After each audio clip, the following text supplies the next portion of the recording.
సొంత ఇల్లు బెటరా లేక అద్దెకు ఉండడం బెటరా అనే చర్చ ఇప్పటిది కాదు ప్రొఫెసర్ గారు. కొంతమంది అంటూ ఉంటారు అద్దె చెల్లించే బదులు ఆ అమౌంట్ ను ఈఎంఐగా కడితే కొన్నాళ్లకు ఆ ఇల్లు సొంతం అవుతుంది కదా అని చెప్పి. మరికొందరు అంటూ ఉంటారు సార్ ఇల్లు కొనే కంటే అద్దెకు ఉండడమే బెటర్ అంటారు. మీ అభిప్రాయం ఏంటి సార్? లోన్ తీసుకుని సొంత ఇల్లు కొనుక్కుని ప్రతి నెల ఈఎంఐ కట్టుకుంటే బెటరా లేకపోతే అద్దెకు ఉండడమే బెటర్? ఇప్పుడు ఎకనామిక్స్ లో ఏదంటే యూనివర్సల్ ప్రిన్సిపల్స్ ఉండవు అన్ని. మీకు ఉదాహరణకు ఫ్రిడ్జ్ కొనడం బెటరా కాదా అనే క్వశ్చన్ అడిగారు వాళ్ళ అవసరాలను బట్టి. అవసరాలను బట్టే కదా, అవసరం అందరికి. ఫ్రిడ్జ్ అవసరం ఎవరికి ఉండదు, అందరికి ఉంటుంది. కానీ నెలకు 10,000 ఆదాయం ఉన్న వాళ్ళు ఉంటారు. ఫ్రిడ్జ్ కొనుక్కున్నాడు, ఇబ్బంది పడతాడు.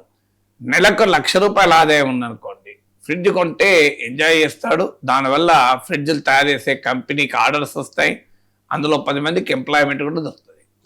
అందువల్ల it's economics is always personalise కూడా ఉంటుంది. అంటే ఓవరాల్గా లార్జర్ మ్యాక్రో లెవెల్తో పాటు ఇది కూడా అంతే.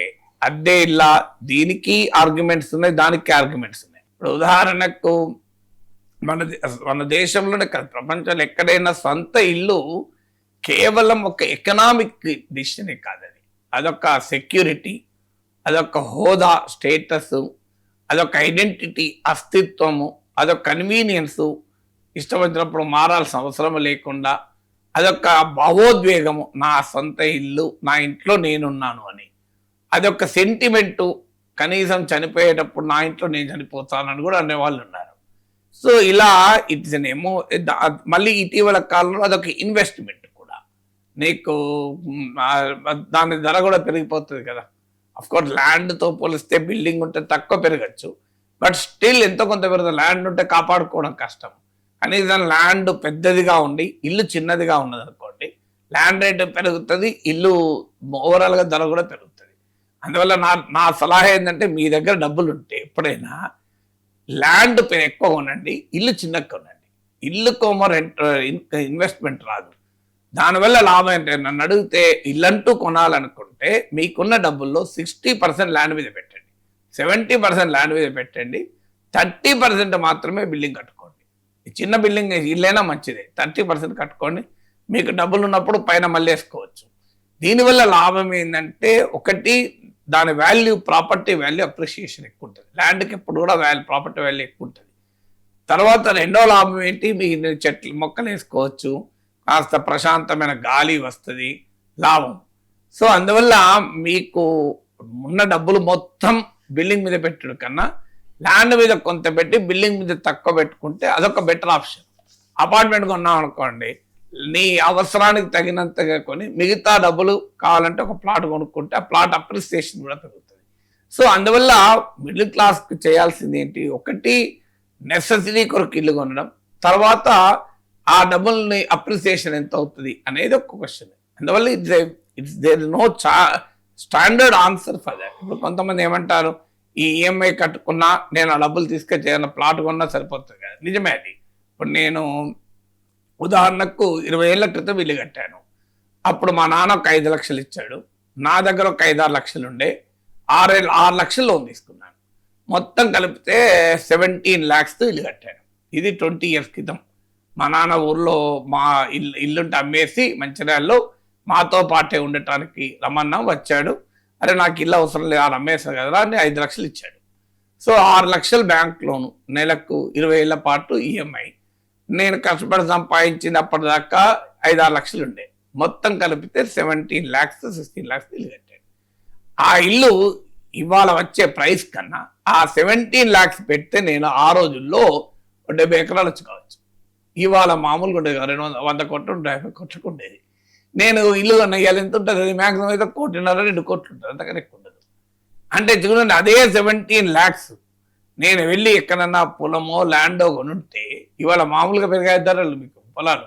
అదే 17 lakhs తీసుకొచ్చి కోకాపేటనో మోకిళ్ళనో ఆ రోజుల్లోనే కొంటే, నా డౌట్ ఆ రోజుల్లో గచ్చిబౌలిలో కూడా 1,00,000 ఎకరం ఉండేది, 20 ఏళ్ల క్రితం 2 లక్షలకు ఎకరం.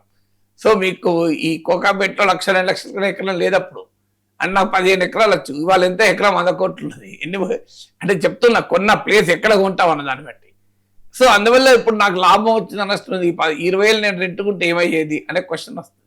కానీ అందరికీ ఇలా అప్రిసియేషన్ అవుతుందా? వాళ్ళు కొన్నది రేపు ఇల్లు కట్టకుండా అలా తీసుకెళ్ళి ఎక్కడో కొంటే అది పెరగకుండా ఉండే ప్రమాదం కూడా ఉంటుంది. సో అందువల్ల it is not a straight question. అందువల్లనే అంటారు, ఎకనామిక్స్లో ఒక సూత్రం ఉంది, అపార్చునిటీ కాస్ట్ అంటారు. అంటే ఉదాహరణకు కొత్తగా పెళ్ళైంది, అతనికి 2 ఆప్షన్స్ ఉన్నాయి. ఆప్షన్ ఏ ఏంటంటే ప్రమోషన్ వచ్చింది, అప్పుడే ప్రమోషన్ తీసుకోవడం.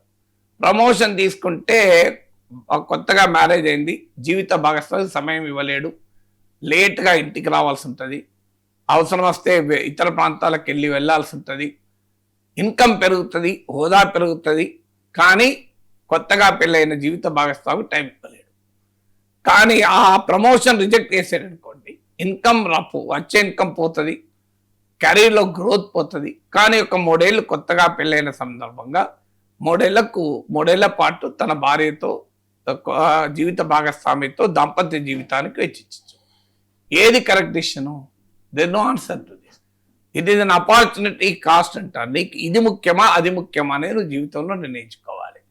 ఏది ముఖ్యమో అనుకుంటే అది. ఇప్పుడు ఒక చాయిస్లో ఏమవుతుంది అంటే, నీవు సంపద ముఖ్యము, ఆదాయం ముఖ్యము, కెరీర్లో గ్రోత్ ముఖ్యము అనుకున్నావు అనుకోండి, నేను ఉన్న కొద్ది సమయం ఎంతో కొంత సమయం భార్యతో గడుపుతాను, కానీ నాకు ఇవి అంతకన్నా ఇంపార్టెంట్ అనుకుంటే ఫస్ట్ ఆప్షన్కి వెళ్ళిపోవాలి, ప్రమోషన్ తీసుకోవాలి.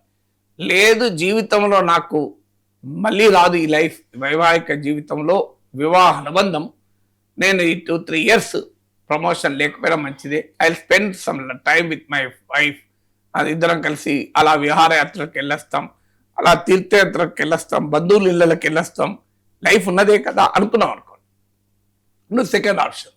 ఇలా it is again A personal choice. పిల్లలు కూడా అంతే, నీకు పిల్లలు పుడతారు కొత్తగా, పిల్లలు పుట్టడంతోనే వాళ్ళతో ఒక 2-3 years the greatest time of enjoyment అది కదా. మీకు వాళ్ళు 10 ఏళ్ల తర్వాత నువ్వు ఎంజాయ్మెంట్ చేసేది ఏముండదు. ఆ బుల్లి అడుగులేయడము, ఆ చిన్నగా మాటలు మాట్లాడడము, అదొక ఎక్కలేని ఆనందం కదా, మామూలు ఆనందం కాదు అది. ఆ సమయాన్ని నువ్వు ఆ పిల్లలతో గడిపితే పిల్లలకు ఆనందం, నీకు ఆనందం. కానీ ఆ సమయంలోనే నీకు ప్రమోషన్ వస్తుంది, నువ్వు చాలా మంచి ప్రమోషన్, పే హైక్ వస్తుంది. ఏ డిసిషన్ తీసుకోవాలి? ఈ హయ్యర్ పే హైక్ వెళ్ళిపోవడం కరెక్టా, ఉన్న ఉద్యోగంలో ఉంటూ పిల్లలకు కాస్త సమయం కేటాయించడం కష్టమా? ఎందుకంటే మళ్ళీ లైఫ్ మళ్ళీ రాదు, ఆ పిల్లలతో గడిపే సమయమే నీకు మళ్ళీ రాదు లైఫ్లో. It's just not possible. ఇక ఇప్పుడు అది దట్ ఈస్ కాల్డ్ ఎకనామిక్స్లో opportunity cost. You are losing emotional satisfaction but you are getting financial benefit. నీకున్న సామాజిక ఆర్థిక స్థితి నుంచి ఏది ముఖ్యమో నిర్ణయం తీసుకోవాలి. నిజంగానే ఆర్థిక పరిస్థితి బాగాలేదు, ఎమోషన్స్ కన్నా మొదలు ఆర్థికంగా స్టెబిలైజ్ కావాలి. నేను ఆర్థికంగా స్టెబిలైజ్ అయితేనే కదా నా భార్య పిల్లలకు మంచి జీవితం ఇవ్వగలను, ఒక మంచి ఇల్లు కొనుక్కోగలను, నా పిల్లలకు మంచి చదువు చెప్పించగలను అనేది ఆలోచించడం కూడా తప్పేమీ కాదు. అందువల్ల it is a personal decision. ఏంటంటే ఇల్లు కొంటే అదొక సాటిస్ఫాక్షన్, ఎమోషను, ఒక ఐడెంటిటీ, ఒక స్టేటస్, ఒక సంతృప్తి, నా ఇంట్లో నేనున్నాను, సొంత ఇంట్లో ఉన్నాను అని ఒక భావోద్వేగం. అది దానికి లేదు, నేను ఆ ఈఎంఐని మరింతగా బెటర్గా ఉపయోగించుకుంటాను, నాకు బెటర్ అప్రిసియేషన్ వచ్చే రీతిలో ఆ ఫైనాన్షియల్ మేనేజ్మెంట్ చేస్తానన్న నమ్మకం ఉంటే అదొక రకమైన advantage. So but it is again opportunity cost, దేనికి నీవు ముందు ప్రియారిటీ ఇస్తావని.